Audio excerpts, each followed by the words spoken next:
Welcome to the San Francisco Living Wage and Trabajo Cultural Caminante Concert for Juarez fundraiser event. Tonight, we hope you enjoy the concert, but at the same time, we're going to have some great speakers that discuss more on the issues that are affecting workers in Mexico, and it's definitely affecting here in the United States. Now, I'm going to bring my other co-host to the stage, Nancy Esteva. Desde que estemos aquí unidos para tomar un poco de información de lo que nos está pasando aquí en la misión, aparte de lo que está pasando en todo el país, ¿verdad?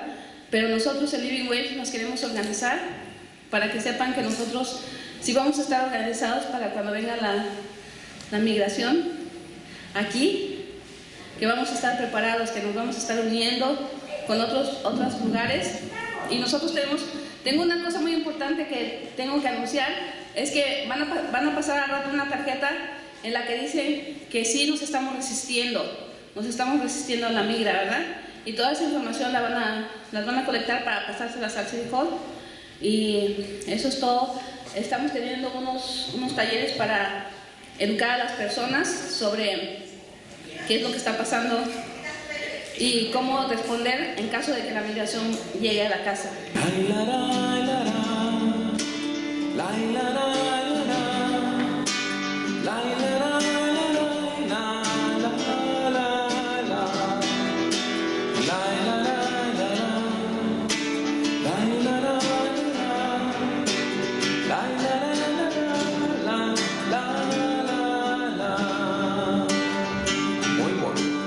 There's the refrain, ahí está el coro, multilingual, para todos, ready.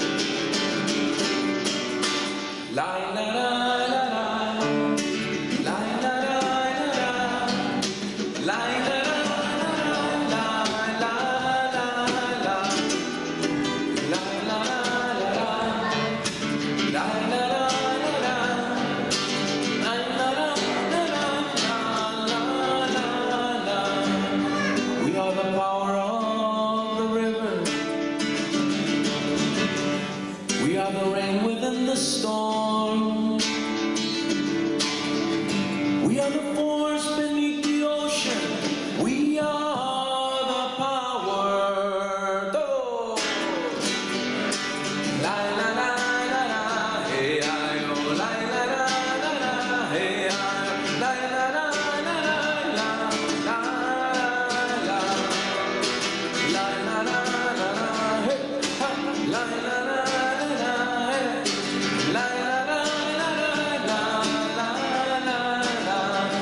Look, we already know that Trump is a sick guy.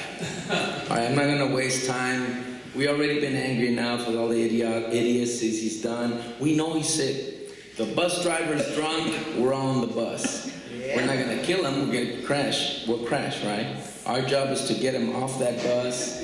And he just simply represents what we have allowed to happen in this country. We have allowed the politicians and the capital, people with capital, to make of this country the drunk uncle of the world. The drunk uncle of the human family that jumps into the living room, breaks the lampshade, jumps into the kitchen, breaks the table, screams at everybody, and runs out on his binge. That's what we have allowed to happen. But as in other periods, we, the working class, we, the working people, the people who've made this microphone, these carpets, these lights, those butacas, chairs, whatever they're called, that little instrument there, the video, these lights, we have made everything that's here. And we've made it from what?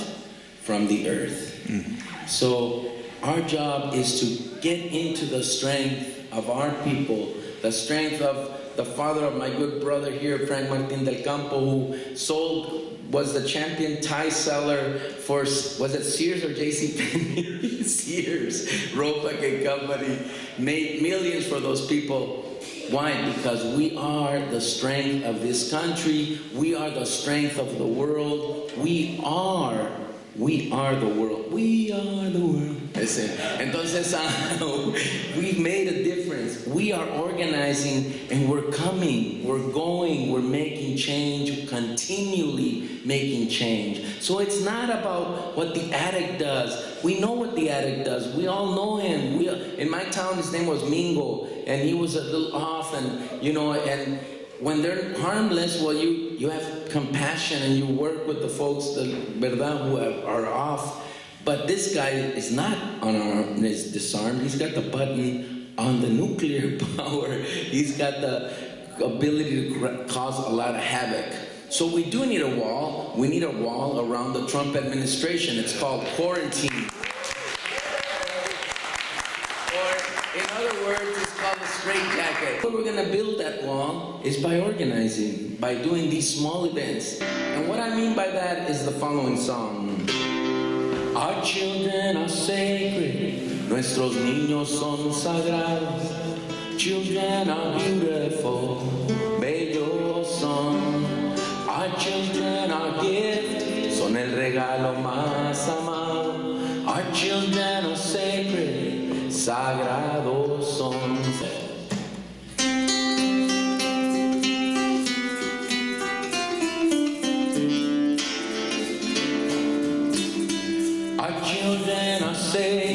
Nuestros niños son sagrados. Our children are beautiful, bellos son. Our children are gifts, son el regalo más amado. Our children are sacred, sagrados son. Let me hear you. Our children sacred. Nuestros niños son sagrados. Our children bellos son. Our son el regalo más amado. Our children are sacred, sagrados son. Y aquí están, cruzando fronteras. Y aquí están, trayendo la verdad. Son la voz de Dios y nuestra conciencia, pues por la violencia cruzando están. Children are sacred, nuestros niños son sagrados. Our children are beautiful, bellos son. Our children are gifts, son el regalo más amado. Children are sacred, sagrados son. Yeah, now here they come, eyes wide open.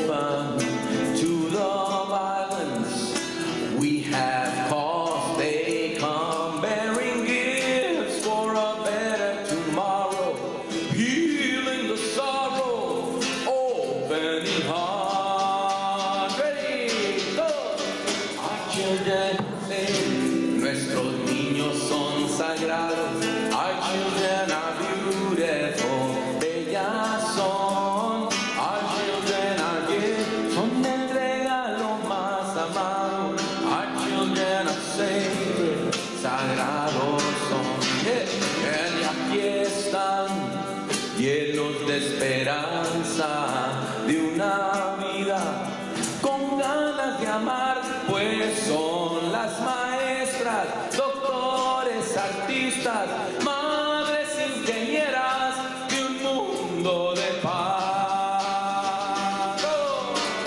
Our children say, nuestros niños son sagrados, the children are beautiful, bellas son. Our children are gifts, son el regalo más amado. Our children are sacred, sagrados son.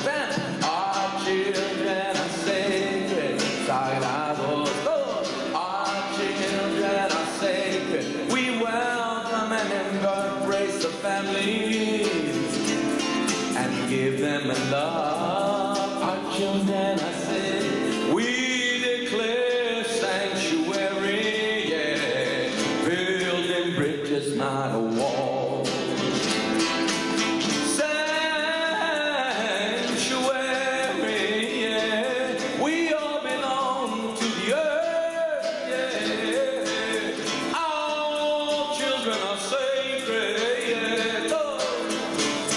Sagrados son, vamos, sagrados son, sagrados son, otra vez, sagrados son, por eso vamos a cuidarlos, quererlos, amarlos, sagrados son.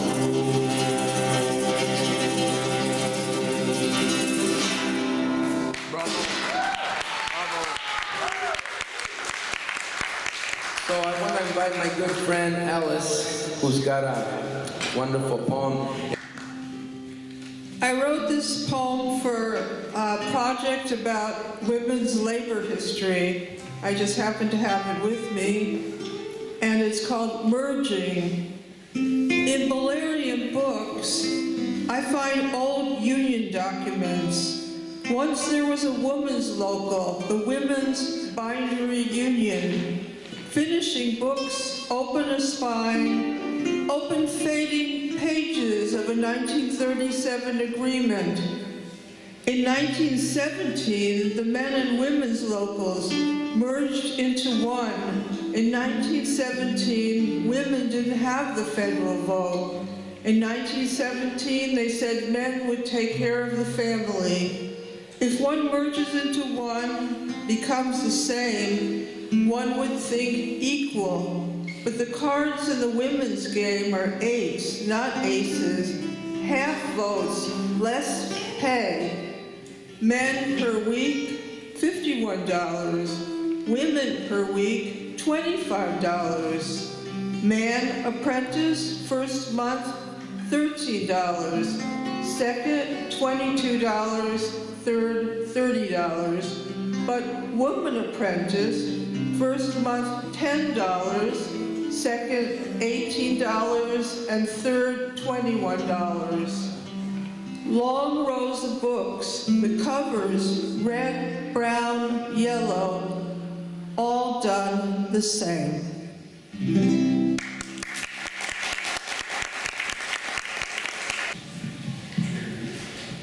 I would like to introduce to the stage right now to speak on the issues here affecting immigration workers here in the United States, David Bacon.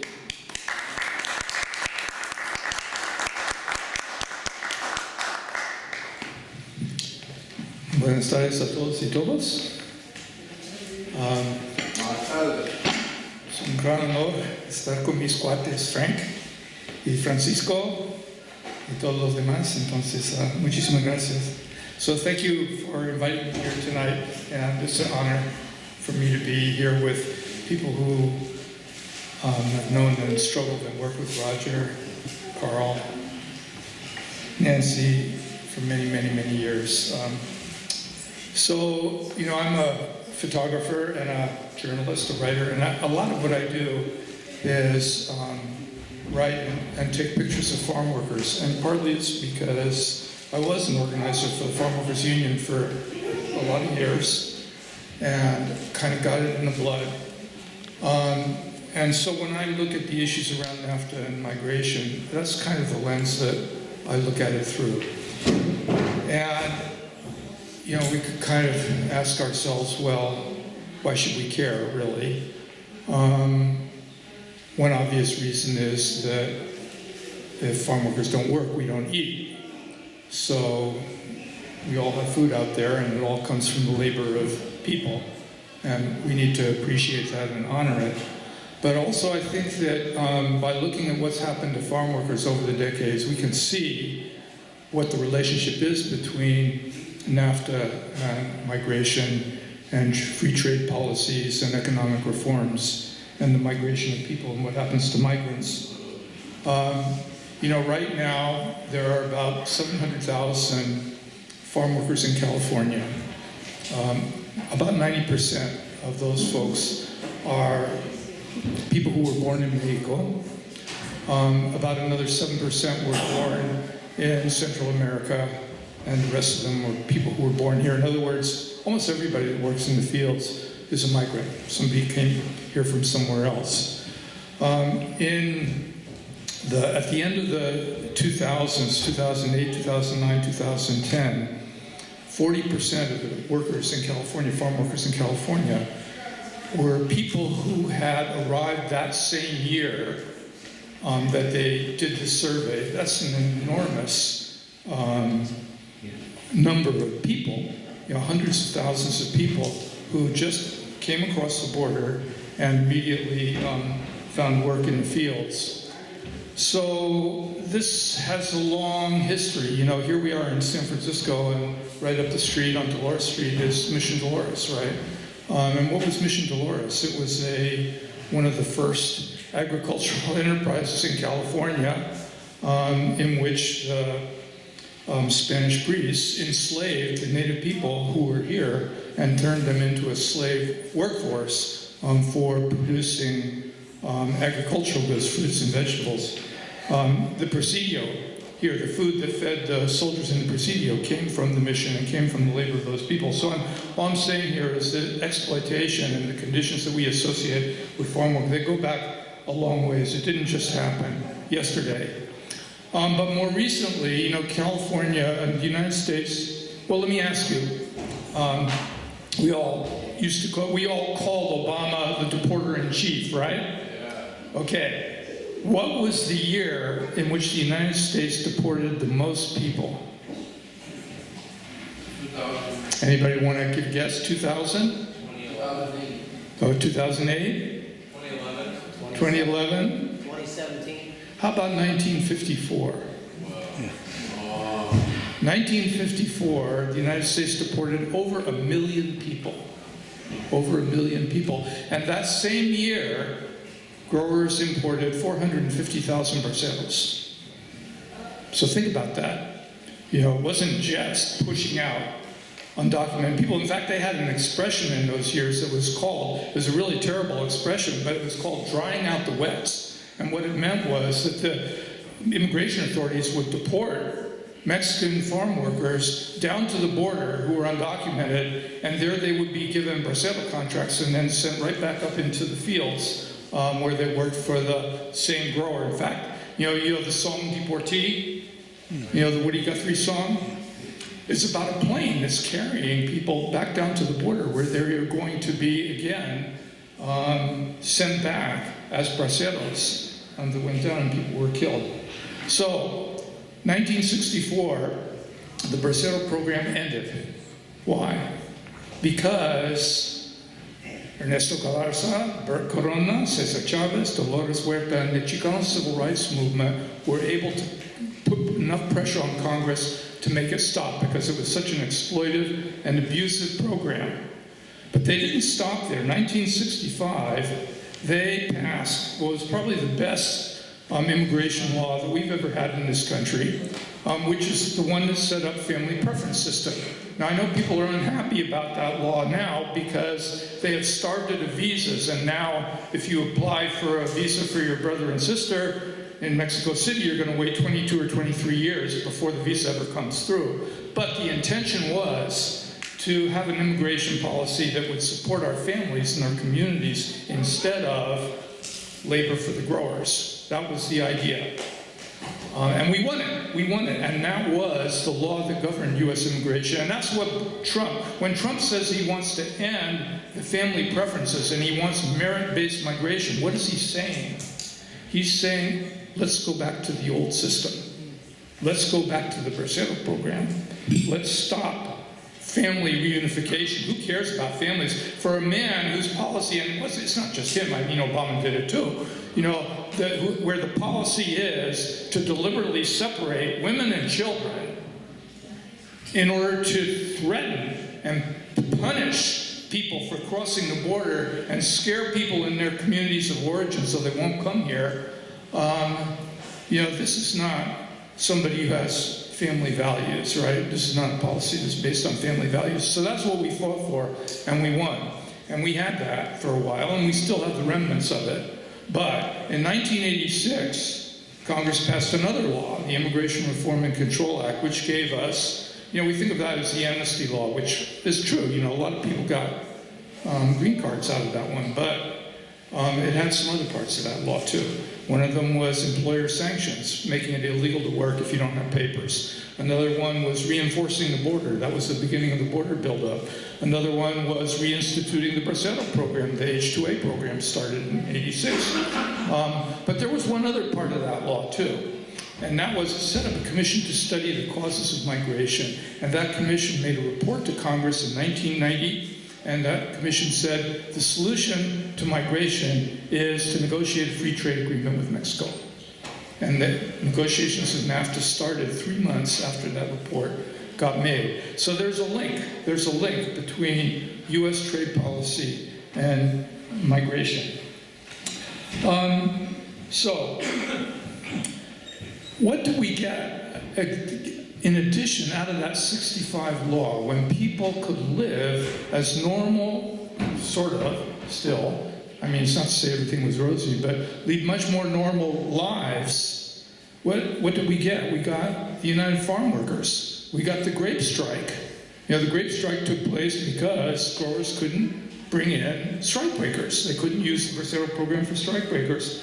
But we also got some other things too. Having the union meant power in Delano. The mayor of Delano is a Filipino now. Why? Because the growers, when the strike started, they kicked all the Filipino workers out of the labor camps, forced them into Delano, where the Filipino Hall was the headquarters of the strike during 1965 to 1970.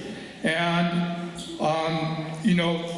in 1965, if you had said that the mayor of Delano would be a Filipino, it would have been unthinkable because growers ran that town like a plantation. And now, the changing demographics and the power of the union made that happen. Or we got an overtime law for farm workers in California last year.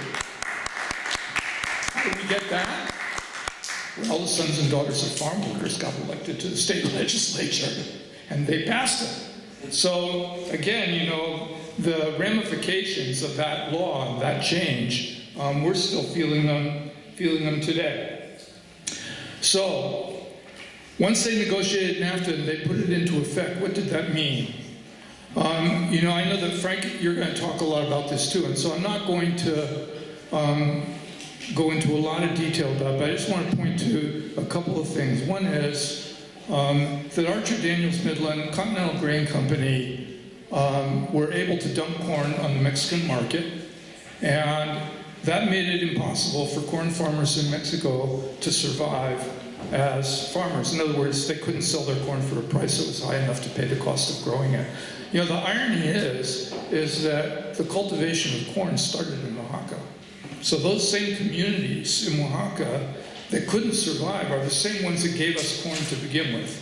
If there was ever a bitter irony, that's it, right?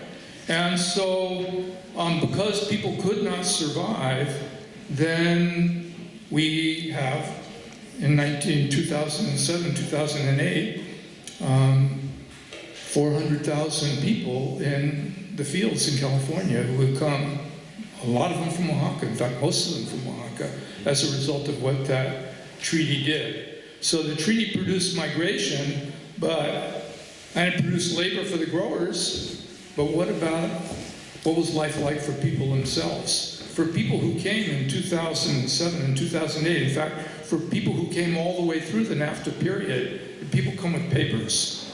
No. The number of Mexican migrants living in the United States when the treaty went into effect was 4.5 million, and now it's 12.5 million. So that's a big increase. And 7 million of those people could not get papers.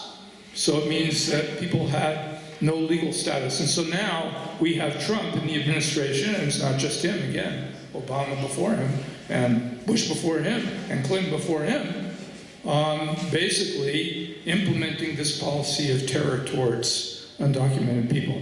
And so I want to end here by saying the same thing that Nancy just said, and that is that even though these are the economic forces at work, we can resist. And I think that we all know the examples of that.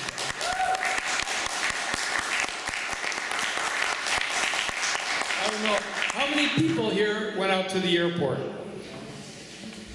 How many people here went down to Battery Street last week? Okay, so that's important. How many people have gone to the vigils out of the detention center in Richmond? These are all things that we are doing to fight back against the terror and the detention of people. And so that's an important part of resisting. Another one is, sanctuary is sometimes presented to us as a law, right? But it's not a law. Sanctuary is basically a commitment that we make as people to defend each other. And sanctuary is also a community building strategy for building a community that's based on that. And so, of course, we do turn that into laws when we get enough political power to do it. And this week, Sheriff Ahern, you know who Sheriff Ahern is? No. Sheriff Ahern is the sheriff of Alameda County. He was a Trump supporter. He was the guy that said, I don't care what sanctuary ordinances get passed here, we are going to cooperate with ICE and we are going to arrest people on the streets for not having papers. Well, the Board of Supervisors in Alameda County has called Sheriff Ahern into the Board of Supervisors to present a report about how he is going to implement Alameda County's sanctuary law.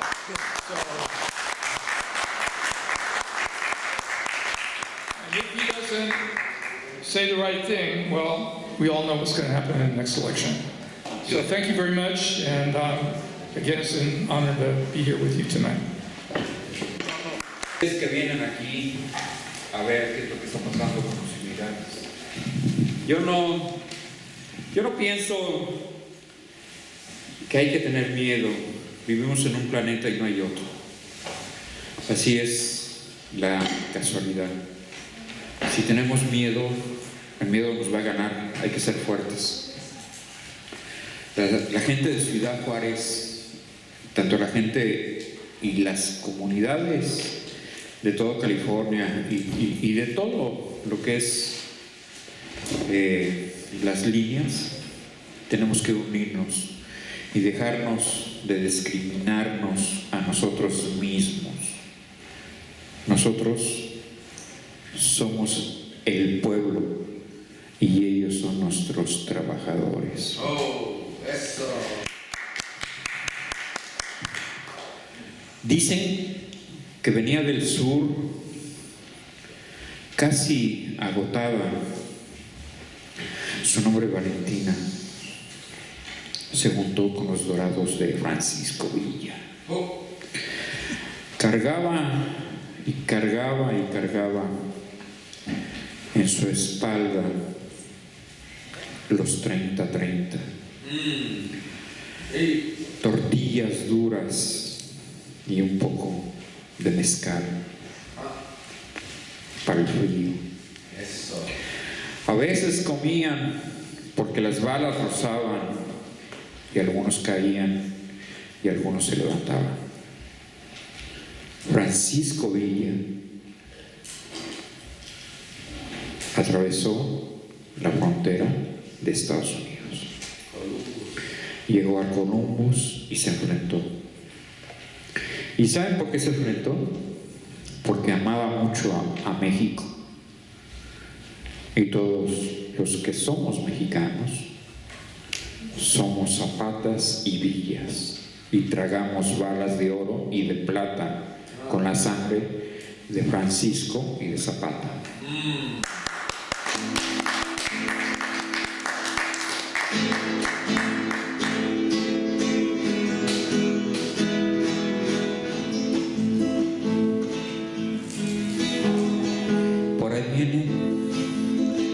Por ahí vienen,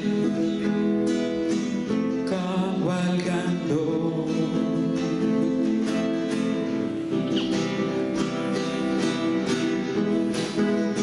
Esos dorados de Villa.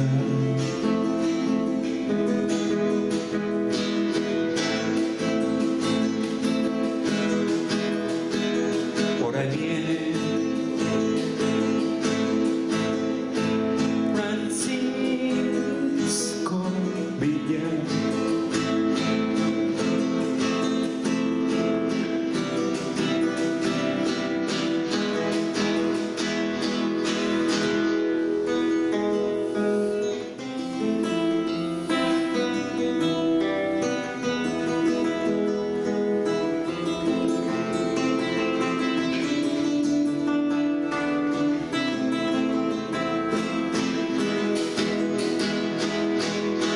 Francisco Villa.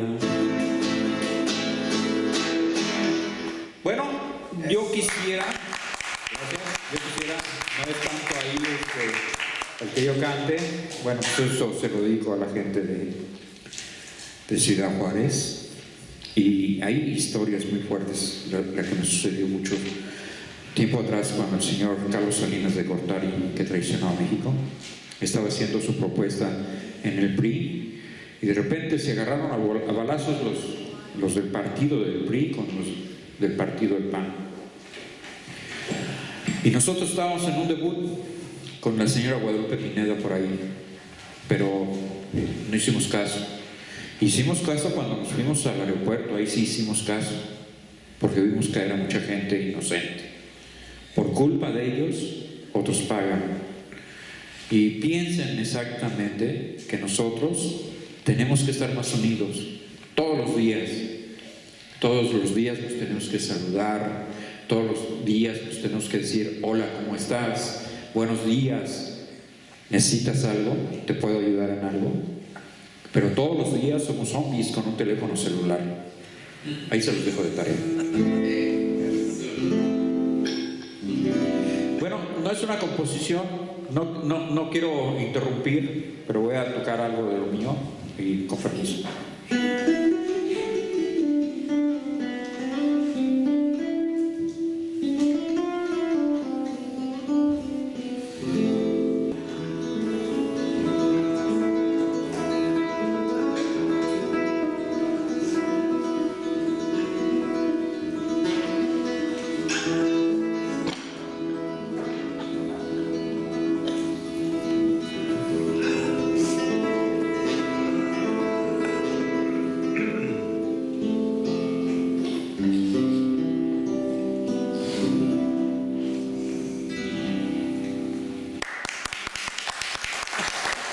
Gracias, muchas gracias.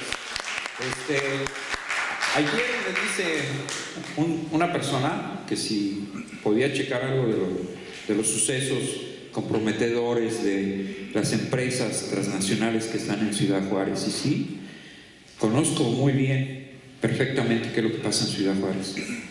Fuimos a recoger a muchas personas, pero no las fuimos a recoger, las fuimos a desenterrar por ahí por los años de 1992. Las desapariciones de las mujeres. Es muy grueso ver cavar una tumba y sacar a un ser humano.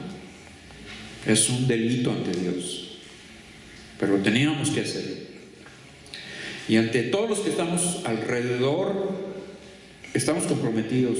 Yo me comprometí en las caravanas culturales de La Paz, ayudando a los niños, dándoles clases de música, pero también yendo a platicar con los jefes del narco para que nos dejaran sacar a los niños de los campos donde recogían la goma para hacer el opio. Y está grueso, está bien grueso, está bien cañón. Eso me sucedió por allá por Coajiculapa, Guerrero. en Arcelia, en lo que es entre Oaxaca y Guerrero. Está bien grueso.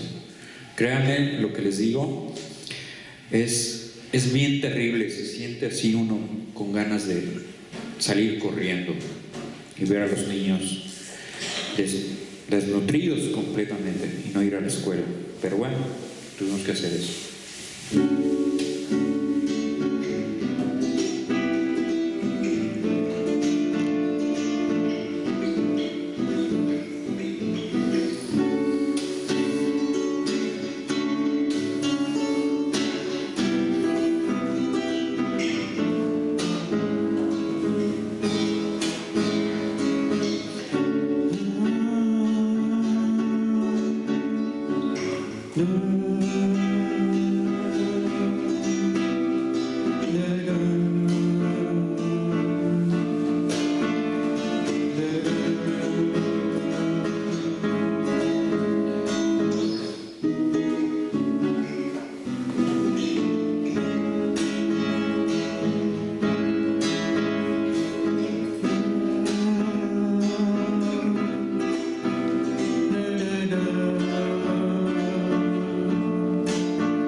Hay algo que me recuerda un poema.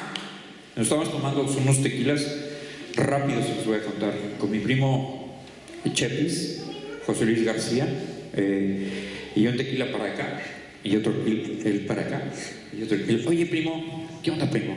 Vamos a hacer un poema. No, me caes gordo. Tú también me caes gordo, pero vamos a hacer un poema. Bueno, ok, vamos a hacer un poema. Pero quedamos en no ponerle música, ¿eh? Entonces me quito la guitarra. Y en esto dice, mi canto va, quiero andar con mis versos el boreal y austral. Ah, caray, le digo, ¿estás bien? Y luego yo le digo, no echa raíz, viajera mi guitarra animará. Con sus notas del causa del equidad. Y luego me dice, sardónica, no es armónica, mi canto tiene vida y no hay banalidad. Y yo le digo, pero tampoco es sobrenatural, no trémulo, es solamente aspecto musical. Y luego dice, oye, al cantar, quiero andar con mis versos y el cantar. Y en noche a raíz, viajera mi guitarra animará. Y otra vez yo le digo, bueno, pues con tus notas del causa de la equidad, sardónica, la muerte no es armónica. Mi canto tiene vida y no hay banalidad, pero tampoco es sobrenatural. No trémulo, es solamente aspecto musical. Es un poema que nunca tiene melodía. Lo pueden cantar ustedes, pueden hacer sus letras ustedes mismos. Ya hay una tecnología ahí en el teléfono donde graban y, hola, ¿cómo estás? Bien. Y le mandan versos a su novia. Te mando un besito. Te amo. I love you. I'll see you. Bye. Y pueden hacer sus canciones y sus melodías y pueden interpretar toda la cosa. Bueno, me voy a despedir. Creo que por ahí viene otra gente. Hay que darle chance. Gracias. Me voy a despedir con eso.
Muchas gracias y muy buenas noches. Good evening, everyone.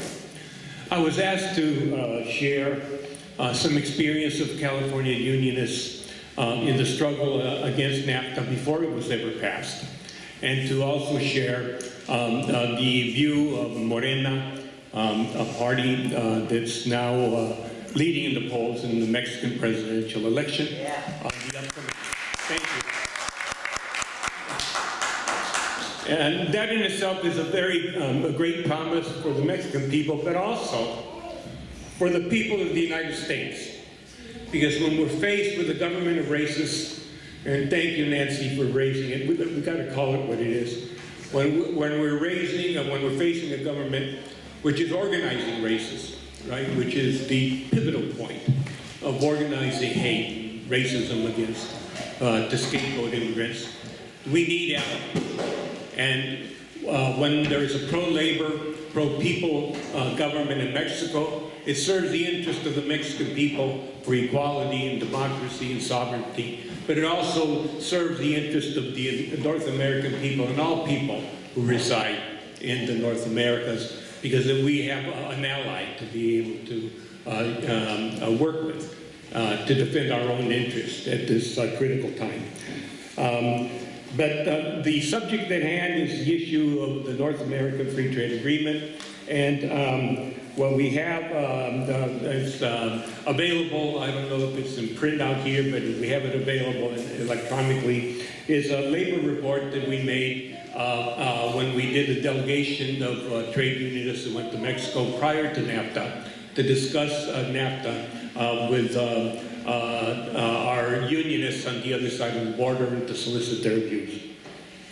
What was most significant about this delegation was in the early 1990s was that Bush and Carlos Salinas de Gortari had just announced that there was going to be a free trade agreement.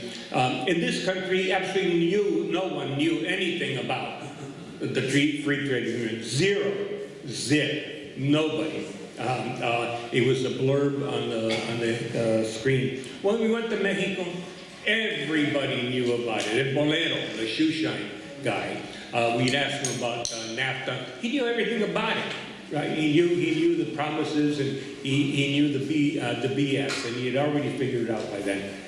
But the important part is what did the labor movement put forward at that time? The AFL-CIO stated before we left, the problems of poverty and economic development in both the U.S. and Mexico are too serious to be left to the interest of private capital. What did the Mexican unionists tell us? Well, their thoughts were that we need to organize a convention of all unionists in the North Americas, right? To speak about how we can protect labor's interest, working class's interest in each one of these countries. Regretfully, we were not, that view did not prevail, and while there were talks that were not sufficiently deep and rich and profound to be able to produce the kind of coordinated actions unions need to take on behalf of the workers and the people. In particular, ESME, then led by Jorge Sanchez, was pointing out that he was the one who was strongest around the issues, right, of having union unity and action on the matters, and he was the clearest. Significantly, ESME was a victim of privatization, the union, and it led a heroic struggle. The last point I'd like to mention here is that in our report that was written in the early 1990s, we suggested that dropping barriers to investments and creating a, quote, level playing field for trade and investment might also mean, for instance, privatizing publicly held companies or elimination of social welfare measures deemed to be uncompetitive. That's exactly what happened. That's exactly what happened. Did it happen only in Mexico? No. That's a neoliberal economic project that's happening throughout Latin America and which is being resisted by the countries of Latin America and will continue. The next question I would like to raise is a political question. Well, let me go to the agenda, the platform. I have here a platform of Morena, and it's significant because one of the things we point out, Morena es una organización política amplia, plural, incluyente y de izquierda, con principios, programa y estatutos. Morena is a political organization, broad, plural, inclusive, and left, with principles, programs, and statutes. The political program of Morena merits a review. For those that might wish to have a copy of this, I have one in Spanish. I can secure one in English. Please speak to Carl Kramer and we'll get them to you. The second point I'd like to raise is an article that came out in Politico in January of this year. And it raises a very good question. It raises here, Mexico's populace could mean trouble for Donald Trump. Right? And what this article was in Politico, it reviewed, right, the emergence of Andrés Manuel López Obrador as someone who would have a different kind of policy, a policy of the working masses and the policy of the Mexican people being primary. He's stated very clearly there's a preferential option for the poor. And we in Morena believe that that is so true that we are going to make sure that as we move forward, that this policy is the preferential option for the poor and is in fact the policies that are enacted should we win. Currently the polls are very favorable. Andrés Manuel López Obrador from Morena was, I think, 13 percentage points above the other two candidates. The other two candidates are Ricardo Anaya from PAN and Jonathan Meade, I believe, from PRI. Those the numbers don't appear to be going to change, but let's talk about a persistent problem in Mexico before we wind up on the future that we may hope for. There's a persistent problem in Mexico and the U.S. here of fraud, election fraud. It happened in this country in the 2000s, right? That we know of.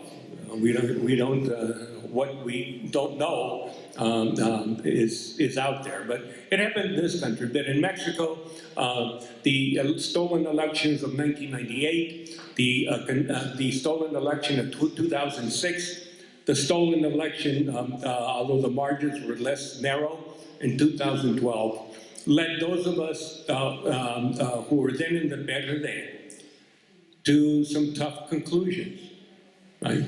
And that was we had to evaluate what the political process was about. And there was an evaluation that all of the political parties, all of those that were in the establishment in any way, shape, or form, were bought off or compromised by the existing system, including all the political parties that who claimed to be on the left. And it was that decision that was made in 2014 that we could no longer to be part of a system that was so corrupt, that was inherently corrupt, that had been challenged so many times and been defeated so many times. To continue operating in that system was just crazy. It was absolutely nuts. And there was a political decision that was made to remove ourselves from the political establishment as it is and to offer a program for change. That's what Morena does. It offers a program for change that is viable and is needed and is called for by the peoples of the world in resistance to the money class and their armies that follow them wherever they want. The ending of this short presentation will be along the lines of what Nancy and Francisco raised. One, let's call racism what it is. Let's call abuse what it is. Let's quit being nice about it. Let's not say that it's an error it's a mistake, it's a tendency. Oh no, it's sick. It's the establishment and what we're facing, it's sick. And if we don't resist, we get sick. So by resisting, we stay healthy. And the very process of resistance means working with others. I, for one, would like to invite you tonight, those who may have an interest. We have forms to join Morena out in front, excuse me.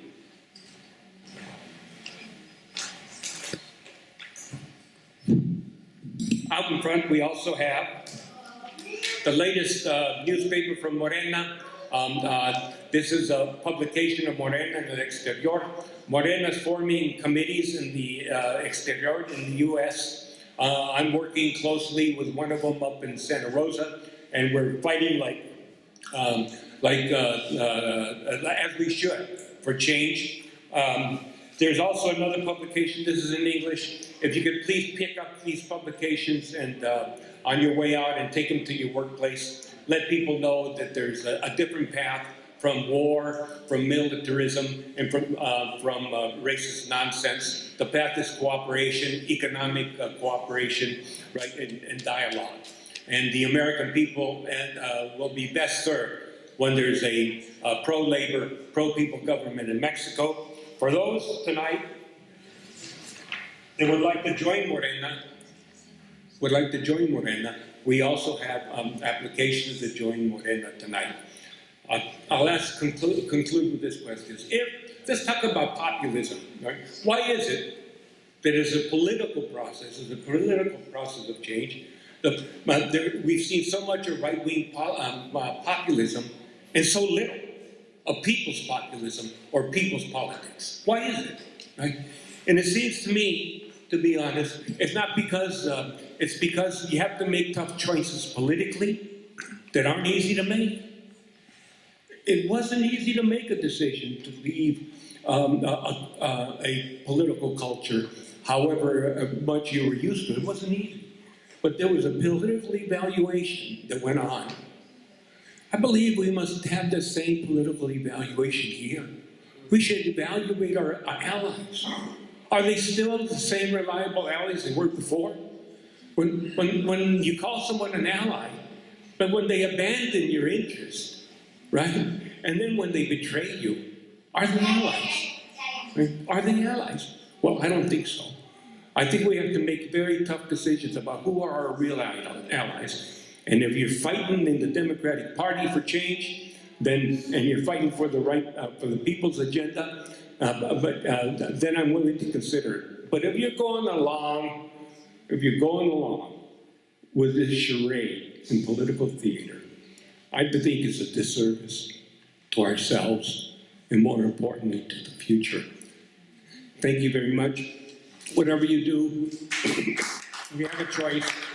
The choice is simple. Change is coming. Do you want racist change? Do you want racist change? Because that's out there. Or do you want people's change? People's change. And if you want people's change, do exactly what you're doing and do more of it. Learn, educate, organize, and fight. Thank you so much. I've been very pleased to be part of the program. We are the power of the river. We are the rain within the storm. We are the